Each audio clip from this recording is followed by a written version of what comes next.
நேற்று நாம் தியானித்த வண்ணமாக நீங்கள் அடிமைகளாய் இராமல் தேவனுடைய புத்திரராகும்படியான ஒரு அதிகாரத்தை, சுதந்திரத்தை தேவன் கொடுத்திருக்கிறார். இந்த வேளையிலும் கூட அதே கலாத்தியர் 4ஆம் அதிகாரம் 8ஆம் வசனம், நீங்கள் தேவனை அறியாமல் இருந்தபோது சுபாவத்தின்படி தேவர்கள் அல்லாதவர்களுக்கு அடிமைகளாயிருந்தீர்கள். தேவர்கள் அல்லாதவர்களுக்கு அடிமைகளாயிருந்தீர்கள். இந்த உலகத்தில் ஒரே மெய்யான தேவனாக நம் தேவன் இருக்கிறார்.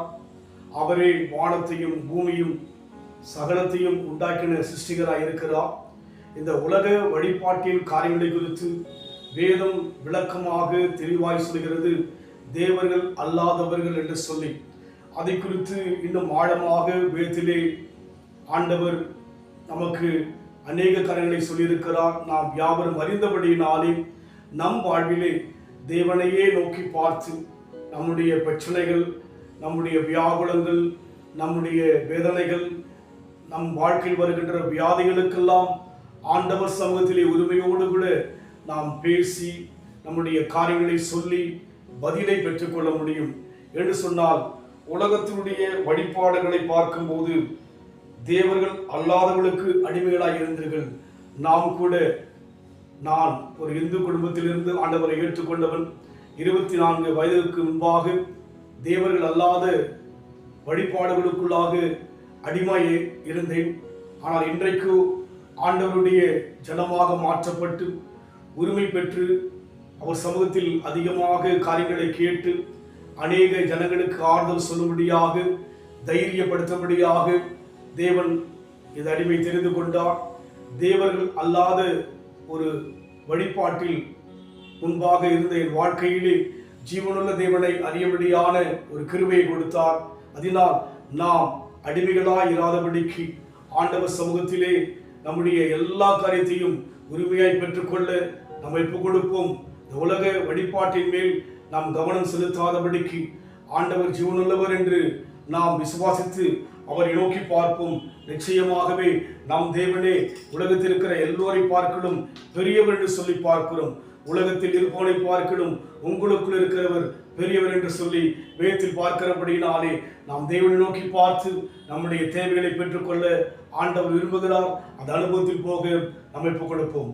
தூதர்கள் உண்ணும் உணவா உங்கள் ஜனங்களை போஷிக்கிறே, தூதர்கள் உண்ணும் உணவா உங்கள் ஜனங்களை போஷிக்கிறே, உம்மை போல யாருண்டு இந்த ஜனங்கள் நேசித்திட, உம்மை போல யாருண்டு இந்த ஜனங்களை நேசித்திட, உமக்கு பானவர் யார், உமக்கு பானவர் யார், வானத்திலும் பூமியிலும் உமக்கு பானவர் யார், கர்த்தாவே தேவகடி உமக்கு பானவர் யார், வானத்திலும் பூமியிலும் உமக்கு பானவர் யார்.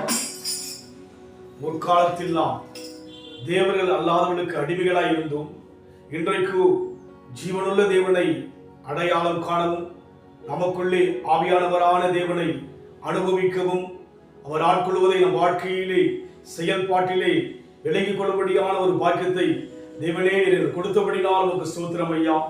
நாங்கள் இனி எங்கள் வாழ்க்கையிலே ஆண்டவரே, எங்கள் ஜீவியத்திலே தெளிவாக தேவனை தேடி பதிலை பெற்றுக்கொண்டு அநேகருக்கு ஆண்டவரே நாங்கள் சொல்லும்படியாக எங்கள் மேல் உடைய கரிசனையான அபிஷேகத்தை ஊற்றிருப்பதற்காக நன்றி செலுத்துகிறோம்.